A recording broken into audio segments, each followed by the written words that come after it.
कहानी शुरू होती है एक बड़े शहर के इतिहास के प्रोफेसर अमित मिश्रा से, जो प्राचीन किलों और महलों के रहस्यों को सुलझाने में माहिर था। एक दिन उसे उत्तर प्रदेश के एक छोटे से गांव में स्थित एक बेहद रहस्यमयी और भूतिया हवेली के बारे में पता चला, जिसका नाम था भैरवगढ़। यह हवेली करीब 200 साल पुरानी थी और इसमें अजीब अजीब घटनाओं का इतिहास था। लोगों का मानना था कि इसमें चौधरी भैरव सिंह और उसकी खूबसूरत पत्नी शारदा की आत्माएं भटकती हैं, जिनकी दर्दनाक हत्या सालों पहले हुई थी। कई लोग इस हवेली में गए थे, लेकिन वो वापस कभी लौटे नहीं। अमित अपने रिसर्च के लिए इस हवेली में जाने का फैसला करता है।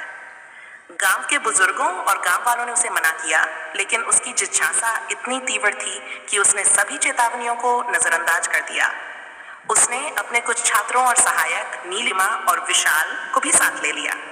वे सभी रात को हवेली पहुंचे और भीतर दाखिल हो गए। हवेली में एक अजीब सी ठंडक थी और हर जगह धूल और मकड़ी के जाले लगे हुए थे। जब वे अंदर गए तो हवेली की घंटियों की आवाज सुनाई दी, जबकि वहां कोई मौजूद नहीं था। जैसे ही वे एक कमरे में गए, वहां एक बड़ी सी तस्वीर थी जिसमें चौधरी भैरव सिन्हा और शारदा की तस्वीर लगी थी। रात गहराते ही हवेली में अजीब अजीब घटनाएं होने लगीं। अचानक नीलिमा ने देखा कि एक महिला का साया उसके पास से गुजरा। उसने अमित और विशाल को बताया, लेकिन वे इसे उसकी कल्पना मानकर हंसी में उड़ा देते हैं। पर अचानक हवेली की खिड़कियां जोर से बंद हो जाती हैं और दरवाजे भी खुद ब खुद बंद हो जाते हैं। अब उन तीनों के पास कोई रास्ता नहीं था सिवाय इसके कि वो इसी हवेली में रुके और रहस्य का सामना करें। धीरे धीरे तीनों को हवेली में भैरव सिंह और शारदा के बारे में डरहानियों का पता चलता है।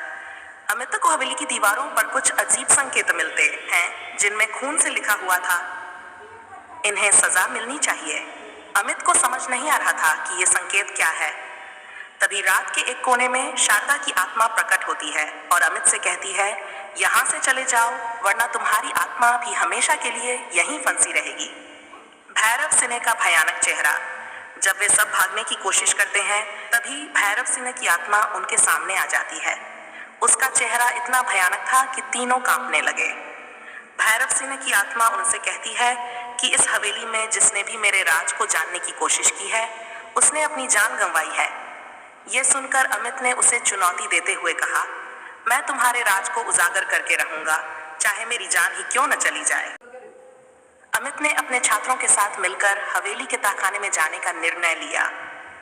वहां पर उन्हें एक गुप्त दरवाजा मिला जो एक पुराने कक्ष में खुलता था। उस कमरे में उन्होंने भैरव सिन्हा और शारदा की हत्या के कुछ सबूत पाए। दरअसल भैरव सिन्हा एक क्रूर और वहशी राजा था, जिसने शारदा की बेवफाई के शक में उसे अपने हाथों से मार डाला।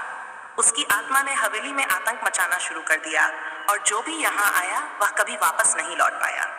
अमित ने जैसे ही सच्चाई का पर्दा उठाने की कोशिश की, भैरव सिन्हा की आत्मा ने उसे मारने की कोशिश की, लेकिन तभी शारदा की आत्मा वहां प्रकट हुई और भैरव सिन्हा से बदला लेने की ठानी।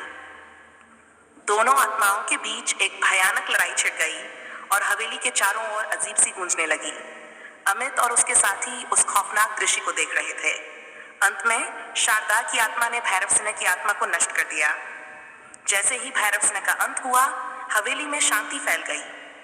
अमित और उसके साथी किसी तरह उस भयानक हवेली से बाहर निकलने में कामयाब रहे।